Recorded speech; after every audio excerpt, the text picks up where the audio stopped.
In a rough corner of Manhattan, four friends thought pranks were just fun, until one mistake changed everything. Welcome to Book of Recaps. The story starts in a poor neighborhood in Manhattan.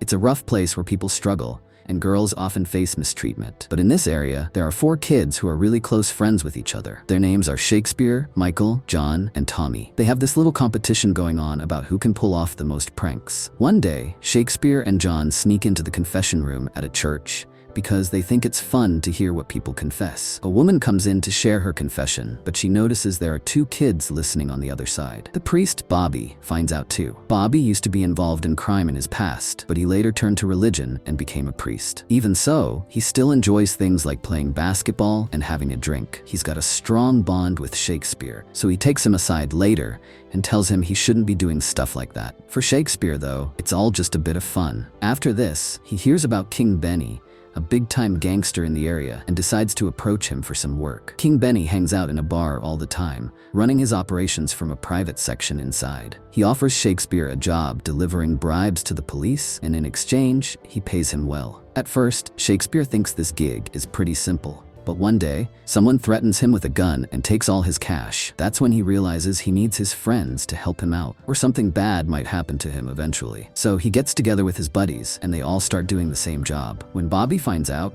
he tries to talk some sense into Shakespeare, but Shakespeare doesn't take it well. He likes how quick the job is and how much money he earns. He's also got a friend named Carol, who's in a relationship with Michael. One hot day, the group's feeling mischievous again. There's a hot dog stand nearby that they've stolen from before by grabbing food and running off. This time, it's Shakespeare's turn to do it. The plan is simple. Shakespeare grabs a hot dog and bolts without paying. The vendor has two choices: chase him or let it go. If he chases Shakespeare, the other three sneak up to the empty cart and grab food for themselves. The vendor, fed up, takes off after Shakespeare. As soon as he's gone, the others rush in and start making hot dogs. But then, a bigger idea pops into their heads. They decide to take off with the whole cart. So the three of them grab the cart and run. Meanwhile, Shakespeare loops back to where they started with the cart, and the angry vendor's hot on his trail. They come up with a new plan. Near the stairs to the underground train station, they'll stop the cart and hold it there. When the vendor catches up, they'll grab him and dash off. The guy won't be able to haul the cart back up alone, so he'll have to hold it to keep it from falling, giving them time to escape. It's a solid plan, but then the cart slips out of their hands, and a man gets injured in the mess. He barely escapes worse harm. Now, the four of them face a legal case. Michael, Tommy, and John get 18 months because they were holding the cart, while Shakespeare, who ran up later, gets just 1 year. Since they're minors, they're sent to Wilkinson, a place meant for young offenders. From the outside, Wilkinson looks like a nice school or college, but inside, it's a different story. On their first day, they each get their own rooms and are given plenty of tasks to do. There are classes to teach them too. One day, Michael gets into a scuffle with another guy. While they're arguing, Knox, the guy in charge, steps in. Knox pulls the other guy away and tells Michael he has to eat his food off the floor. The other three have to do the same, so they're down there picking up their meal when another guard shows up,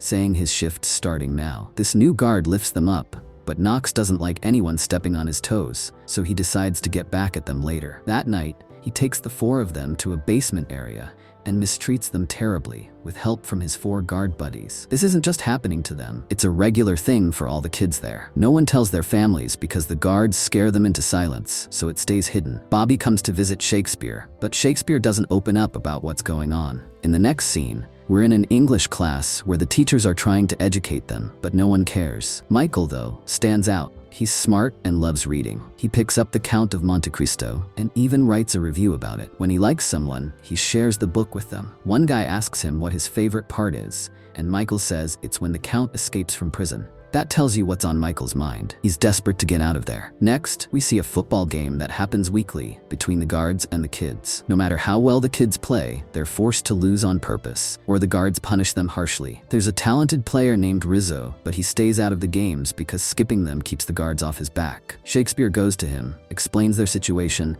and asks for his help. Rizzo agrees after hearing him out. Shakespeare figures if they can win just once, it might show the guards how the kids feel. In the match, Rizzo shines, and the kids take the chance to rough up the guards while playing. But when it's over, the guards turn on Shakespeare, leave him battered, and lock him in a bathroom. He wakes up in the hospital, along with the other players, all in bad shape. He learns the guards took it out on Rizzo so badly that he didn't make it. Shakespeare blames himself for Rizzo's fate, and after that, things quiet down. The kids stop fighting back and just do what the guards say. The story jumps forward a bit.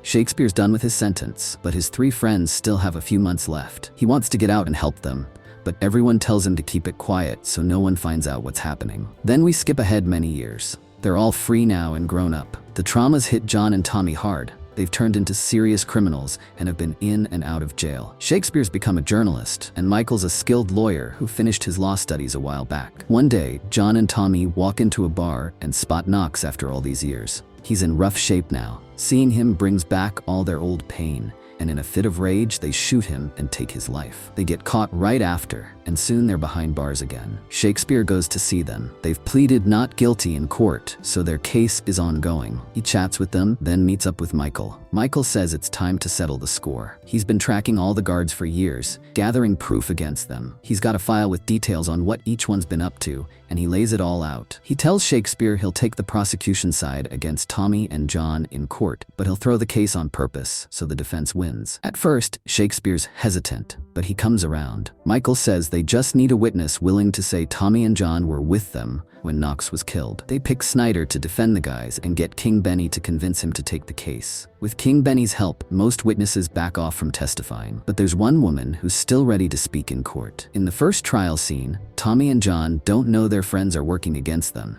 and it stings when they find out. Nothing big happens in that first hearing. Meanwhile, Shakespeare keeps pushing Bobby to testify as a witness, since people trust a priest. Bobby says no at first. In the second trial, that woman takes the stand. Michael questions her in a way that tips off Snyder on how to handle her. He asks simple stuff. Then Snyder steps in and asks how much she drank that day. Turns out she was really drunk when she thought she saw Tommy and John and heard the shots. She didn't actually see much. That wraps up the second trial. Meanwhile, Shakespeare takes the info Michael gave him about the other 3 guards, picks out some key details, and hands it to a cop eager for a promotion. He also slips him a gun with one guard's fingerprint from a past crime. Next, we see King Benny visit Rizzo's brother, who's now a major gangster. He'd thought Rizzo died of pneumonia, but King Benny tells him the truth, that guards killed him, and names the guy responsible. Rizzo's brother's furious. In the third trial, they call up Knox's old guard buddy, who's now in a respectable job. Snyder starts digging into what happened at Wilkinson, asking if they hurt the kids. The guy hesitates, but eventually breaks down and admits everything, even his own part in it. Then Bobby steps up and says Tommy and John were with him watching a game when Knox was killed, showing 3 match tickets as proof. That seals it. Tommy and John are cleared and walk free. Later, Shakespeare explains it was all Michael's plan, and their anger toward him fades. The 4 reunite. Meanwhile, Rizzo's brother tracks down and takes out the guard who killed Rizzo. The cop uses the evidence to arrest another guard too. And with that, the movie ends on a satisfying note. So, if you enjoyed our breakdown, please like and share this video. Don't forget to subscribe to our channel. See you in the next one. Bye-bye.